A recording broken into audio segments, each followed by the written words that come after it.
Hazırda ölkəmizdə bank sektorundan narazı olanların sayı artmaqdadır.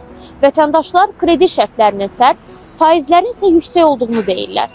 Banklar isə buna cavab olaraq bildirirlər ki, son illərdə ciddi inkişaf qeydə alınıb və faiz dərəcələri beynəlxalq standartlara uyğundur.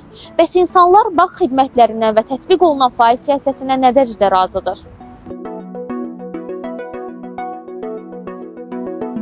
Mən bank kartlarının fəaliyyətindən çox razıyam. Heç bir problemlə, dələduzluq halları ilə qarşılaşmamışam indiyə qədər. Bank kartlarından həm razıyam, həm də narazıyam. Razı olduğum səbəblər budur ki, mən kapital işlədim və burada heç komissiyalar tutmur, amma yeni qərara əsasən kartdan, bankomatdan pul çəkərkən komissiyalar tutacaq və bu da təbii ki də yaxşı bir hal deyil.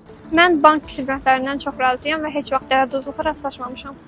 Mən əslində həm bank kartlarına həm razıyam, həm də narazıyam. Çünki bunun bəzi səbəbləri var idi.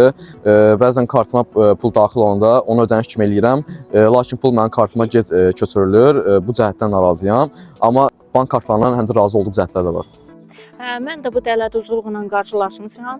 Keçən ay pensiya kartımdan 101 manat çəkildiyini gördüm. Bilmirəm bu necə olur, mən yaşlı adamam. Başqa bir karta köçürdəndə yüksək faizlər tuturlar. Kartlardan bu yüksək faizlərin tutulmağına etiraz eləyirəm. Bu xakerlərin cəmaət pensiya kartlarına girməsinə etiraz eləyirəm.